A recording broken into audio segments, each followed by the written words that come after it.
Well, welcome today. We have Katie Stockton with over 25 years of investment experience. Katie is the founder and managing partner of Fairlead Strategies, which is an independent research firm and investment advisor that provides technical strategy research to its clients. They employ a systematic approach to technical analysis focused on the identification of key trends in support and resistance levels. She's also the PM for the Fairlead Tactical Sector ETF called TACK, and sits on the board of Carey Street Partners. Before founding Fairlead, Katie spent more than 20 years on Wall Street providing technical research and advice to institutional investors. Most recently, she served as the Chief Technical Strategist for BTIG and Chief Market Technician at MKM Partners. So welcome, Katie. It's so great to have you. I'm really excited to have a more technical person on. Thanks so much, Nadine. Good to see you. Good to be with you today. One of the most interesting things I think is kind of, a lot of people do fundamental, they might do macro, but they don't always get to see and hear about under the hood of more technical shops like yours. And so maybe we can step back just a little bit and talk about what is the key objective of your technical analysis. And I don't know if it's different for the research you're providing clients versus your ETF, but maybe you can walk us through that a little bit. Well, I would say two short words. It's risk management. I think technical analysis is really the ultimate complementary discipline. It's something I say over and over again because I think it's really best used in conjunction with fundamental research, also in conjunction with macro inputs and political inputs as well. And there you have a complete picture of the investing landscape. We feel the charts are great at taking out biases. So we want to be, of course, on the right side of a prevailing trend. And that's one of our primary goals when we're evaluating the charts. But we can derive some very easy ways to manage risk, things that are not about how we feel about things, but what's actually happening in the marketplace. And is the market shifting against us? So we have ways to identify breakdowns and momentum shifts and overbought sell signals, things that put the odds against us. And then we can use that information to help build or manage portfolios, that technical input. So that's our goal in our research service. We have 7 reports, I believe, that we publish. And so we're publishing every day and every week for other topics. So we have a very wide sort of client base, many of whom are investment advisors, and they consume the technical analysis as just that, a tool for risk management. And we also have an ETF that, as you mentioned, TACK, or we'll call it TACK. TACK is also sort of focused on risk management from a long-term perspective. So in that ETF, we're trying to leverage sector rotation, but very importantly, also managing through big drawdowns by managing risk through asset allocation. And are you mostly, I can see where, at least from Bloomberg, what some of the positions are, right? I can see at least that you're about 17% in short-term treasuries, at least you were, 17% in gold, maybe 16% in long-term treasuries, and then some ETFs for comm services, consumer discretionary, tech, and industrials.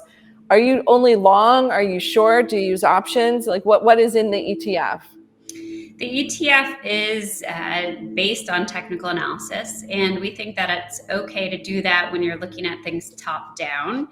In a way, by investing in the sectors, we feel with the S&P 500 SPDR ETFs as our investable universe primarily, we feel that by investing in those, we are able to reward the best companies because of their market cap, right? So if we have a technology position, which we do right now, we are getting exposure to Apple, we're getting exposure to Microsoft, and the market, of course, has rewarded those companies given their fundamental prowess. Now, our current portfolio is very much market neutral, and that is, it's kind of funny because we're in this environment from a long-term perspective that as much as we've seen an uptrend develop this year, our indicators are still treating it as a cyclical move within a secular neutral trend. Mm-hmm. We hope to see something a little bit more opportunistic unfold, and that would mean perhaps a breakout in the S&P 500 that would allow for more risk on positioning and more of a trending market with sustainability. But right now, we've only seen 4 sectors shift enough after the bear market cycle of 2022 into this kind of risk on mode. So we have leadership from communication services, consumer discretionary, industrials, and technology. And those are the sectors that we have in our TAC ETF. And then we have them balanced by positions in, as you mentioned, short-term treasuries, long-term treasuries, and gold right now. It's about a 50% balance between the risk on and we'd call it risk off categories. And that's our comfort level from a long-term perspective at this time. We don't have a mandate to be shorting anything, nor do we use any leverage or derivatives products within the TAC ETF. It has as its investable universe 14 ETFs that we start with, and therein we build a portfolio that really is designed to maximize the upside and uptrends, and then of course minimize the downside and downtrends, and to do so with a lower beta. Okay. And like going back a little bit to the research that you put out, is it, you kind of mentioned whether there's 7 different reports or whatever you're doing daily versus weekly, separate from the ideas that you're surfacing, are there just certain charts you're always producing and therefore you're providing commentary on it, or what ends up surfacing for you? How do you surface what is important to talk about?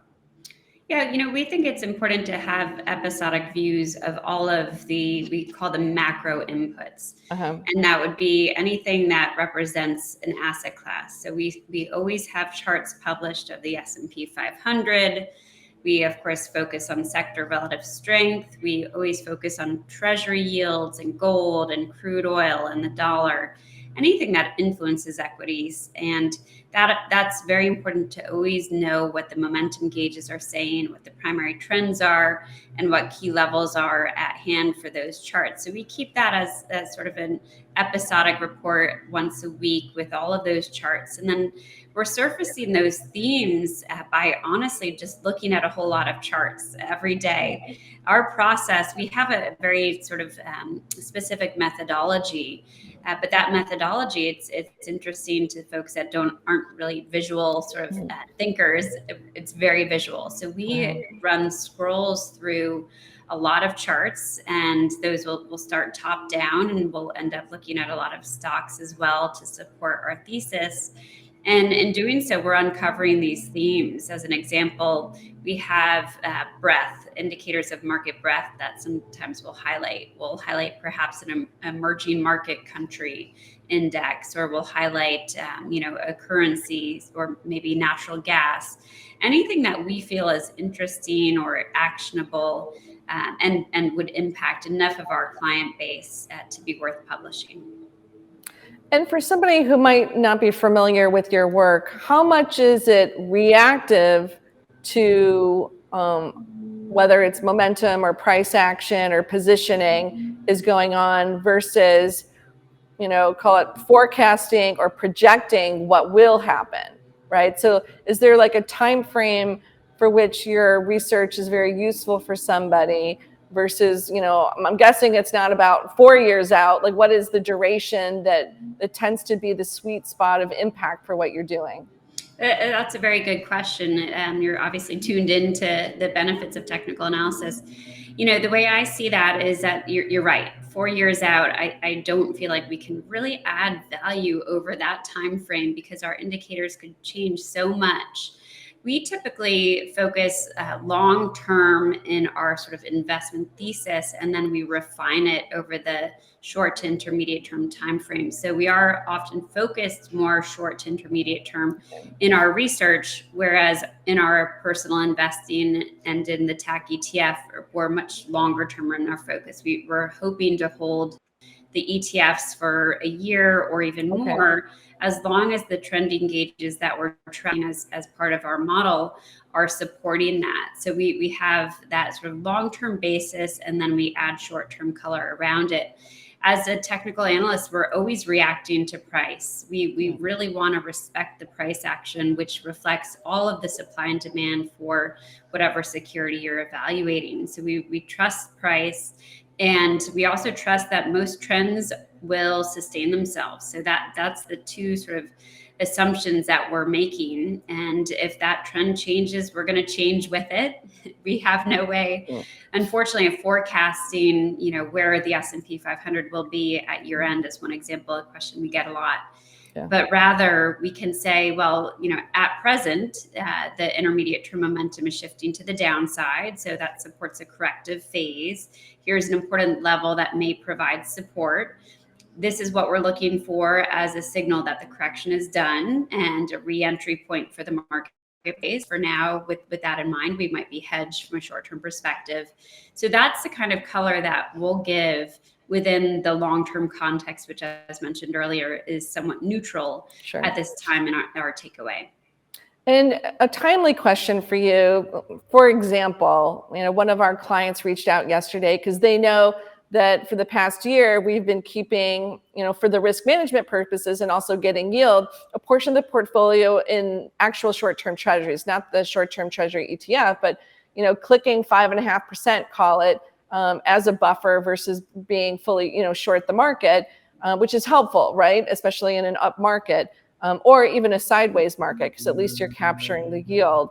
But we've noted to our clients that, at some point, you want to be in more long dated treasuries or fixed income. But we hadn't felt until this time, it was really, the time to make the call, because a lot of the GDP growth statistics were supportive. Labor was pretty supportive. And inflation was staying high and sticky. So how would your technical analysis, for example, help someone like me or a client who's trying to decide what to do with duration, right? Because whether if you have tech, everybody knows now that short-term rates mattered in terms of the discount that people are placing on it. But when people are thinking about long-term fixed income, what type of technical analysis would they be getting from you to make that type of call? Yeah, we focus primarily in our work on 10-year yields and 2-year yields. Okay. And that, of course, supports the positioning that we have in our ETF as well. And we look at yields independent of everything else. We try to look at them almost in a vacuum from a trending perspective. And then we hope that the outcome from our analysis makes a lot of sense from a macro perspective. And if it doesn't, well, maybe there's a message in that too. Mm-hmm. We believe that there has been a long-term shift in 10-year treasury yields. And by long-term, I mean really long-term in this case, a secular shift, something like what we saw to the downside, back in the 80s. And so to us, this is a big deal. What we've seen, we're looking for higher lows over, maybe even decades to come. So within that context, it's our job to try to navigate the swings. And, right now we've come out of a downswing in yields from this year. And it's an interesting juncture for 10-year yields in particular, actually 2-year yields as well, because they're both right up against previous highs, which can act as resistance even in yield terms. So it's interesting because, it's a proving ground, right? And if we do see a breakout, well, then we can expect higher yields to come, and probably faster than might have otherwise been indicated. So those are the kind of things that we focus on.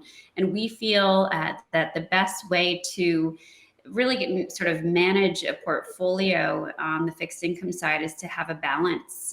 That's what we do in the TAC ETF. We found that in our back testing, which again, we're doing really from an unbiased perspective, not taking into consideration, as an example, the Fed's language of late, but rather really just focusing on trend.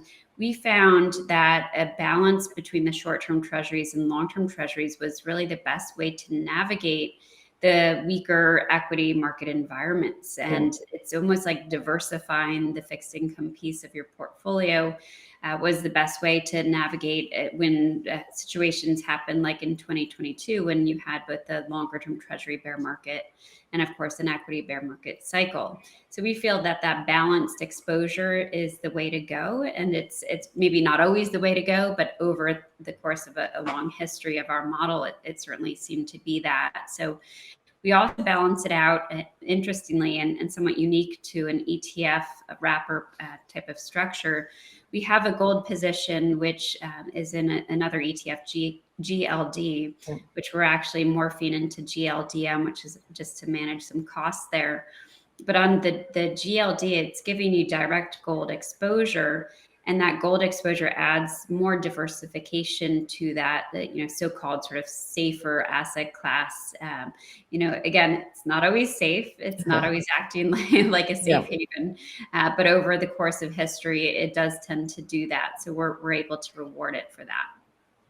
Right. So that almost 50% bucket of short-term treasury ETF, long-term treasury ETF, and gold it seems to be what you're saying is more of a statement of buffering potential equity dislocation than a call itself on yields. Is that fair to say? Yeah, that is fair to say. And listen, we cover yields and treasuries and what have you from a trending perspective, but in our model, it's not a consideration. We're primarily evaluating the sector SPDR ETFs for those technical characteristics. And for us, those characteristics are, I would call it threefold. They're momentum characteristics, overbought, oversold inputs, and then also relative strength metrics that we're considering to develop our sort of technical model, which is very much reflective of the research that we produce as well, although the research, as mentioned, does tend to lean a little bit shorter term. And one of the stats that I remember from JP Morgan research from years ago is about, over 70% of returns internationally, so ex-US, have to do with sector choices. And so I don't know if you ever studied your process internationally. Does it have the same efficacy, or is it really mostly like a US-based product given whatever data, computational power, for whatever reason? Have you looked at it in other potential markets? It is always a challenge, the data, right? But it's certainly most available in the U.S. We haven't run the same study on international markets, but we have often run comparisons between at least the U.S. and European sectors, and we find that they're often pretty well aligned from a relative strength perspective. So I would imagine the strategy is really very transferable to an international equity market that has the same level or something close to it in terms of liquidity. What I found is that charts tend to be value add as long as there's enough liquidity, because that makes it for more of a sort of a pure supply and demand type of relationship that is manifested in price, where the charts may have, I guess, less, I don't know, they're less helpful, would be is if something is really gappy. If you're looking at a chart that's really gappy, well, that tends to reflect a lack of liquidity. And then you can trust that it's probably a little less trustworthy of a setup or chart. And you'll find that a lot of technicians focus very heavily on commodities and FX. And there's good reason for that, because those are such deep global liquid markets. And, charts are sometimes, and I would say this for cryptocurrencies as well, really the best way to understand, especially the short-term moves, if not also the longer-term ones. And when you think about position sizing levels, I noticed some of these at 16%, 17%, large positions. Is that a byproduct of, call it, your algorithms, or what determines, is it a back testing? What determines position sizing once you have a position you want to take? Right. So we the way we think about it is that we start with 8 buckets to fill. And in a strong tape for the equity market, we would fill that with 8 sectors, the best sectors that are filtering in our model. And we wanted to do an equal weight exposure as to differentiate from the S&P 500, and also to reward the sectors that have the best momentum and relative strength and also lack sell signals. And the equal weight exposure will reward almost all of them outside of technology, which of course Okay. has a much bigger footprint than Yes. 12.5%.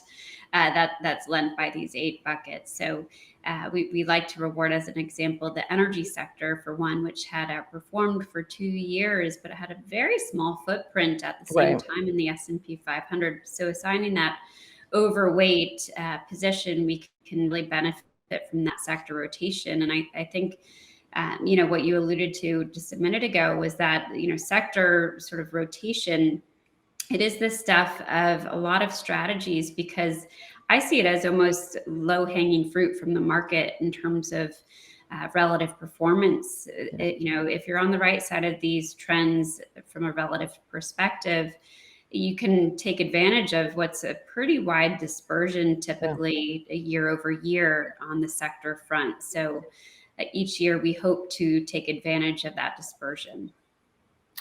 And when you look at today's market and given the positioning that you have, I don't know how long you've had those positions. Is there something that you have a much higher conviction level on, either from a technical perspective or paired with a thematic reasoning behind it? Is there anything you would say, gosh, we feel strongly, or we have data that's very strongly supporting that thesis?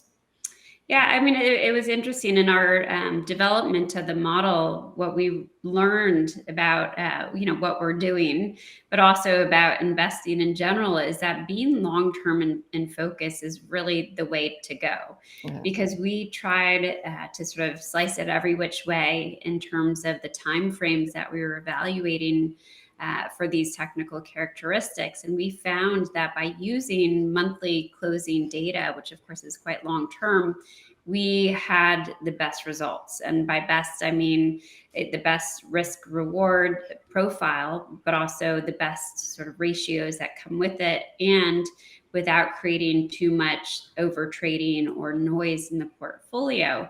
Anytime that we sliced it to a shorter time frame, or even tried to get ahead of signals that hadn't quite been locked in yet, we found that we created much more trading without any real incremental improvement in the performance metrics of the strategy. So that affirmed what we have always believed, is that long-term investing is the way to go if you have the patience for it.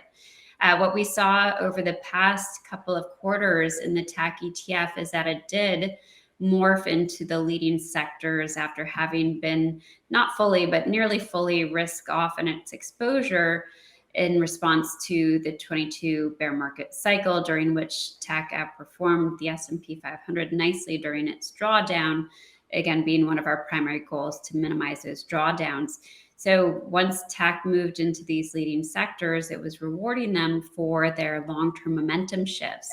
And what those long-term momentum shifts tell us is that indeed the corrective phase that's underway at present in the equity market should ultimately give us an opportunity to, again, get back to that sort of leadership, sort of sector exposure. Meanwhile, of course, you tend to see the defensive sectors do a little bit better, although that hasn't really manifested itself except in the healthcare sector at this time. But it does tell us that we should be able to come out of this at least for a few months with a stronger tape. And that's what we're encouraged by, and that we suspect we'll see the TAC model move even more risk on as that market breadth improves. As you know, market breadth has been really very weak for much of this year. That shifted to a degree in May, and yet we've given up a bit of that of late with the pullback. So we need to see that breadth continue to expand, in our opinion, to get the S&P 500 to a new high and to get to a greater sort of risk on exposure. Great. And, one of the things we like to ask people, because obviously you've been doing this for a long time, you're a seasoned practitioner, is just that what is one of the greatest lessons that you've learned in your career that could be applicable to someone, whether they're experienced or just starting out? Is there something that you could share with everyone? Yeah, I think it's having a systematic approach, meaning that, you're coming back to the same tools time and time again. I have found that there's no one tool that gives you the answer Right. that Yeah. tells us, it's buy or sell. But once you find a combination of tools, and obviously for us that's technical, but it should for the average investor incorporate other disciplines as well. Once you have that toolbox, stick to it, and rely on that as your sort of ongoing input. And I think what folks will find is that they find benefit in learning the nuances of what they're focused on, knowing that again they're not going to get much added value from one fundamental metric as an example over another one necessarily, but they'll get to know that metric really well, and they'll start to benefit from when things are not normal. Right. And we do the same, of course, from a technical perspective. It's almost like saying, well, I think I've seen this before, and it doesn't quite seem to make sense. So there's actually information of that when things are not acting as you would normally expect. So, and it's that systematic approach that gets you, that advantage, I think, in investing. And then, to circle back to being long-term, I think that would be the other thing. It's a little ironic that I over the years have gotten more long-term in my thinking. I think when I was younger, I was more short-term in my orientation, but now a bit more conservative, perhaps. And last but not least, how can people find you, Katie, either to stay abreast of what you're doing or get in touch with you? Well, of course, there is social media. We're semi-active on Twitter or X now. We have a LinkedIn profile for both myself and also Fairlead Strategies. And I think the best way to track what we're doing or to learn more is to sign up for a free trial of our research, which can be done via our website, just fairleadstrategies.com. The ETF can be followed on fairleadfunds.com. And we also do a lot of segments on CNBC. So we provide our views, once every week or two on CNBC. So that's another way to follow us. Great. Well, thank you so much for sharing your insights and experience with everyone today. And we look forward to, I just signed up today, so I'll be checking out your research and getting to know what you're doing a little bit better going forward. Thank you. That's great, Nadine. Thank you. Take care.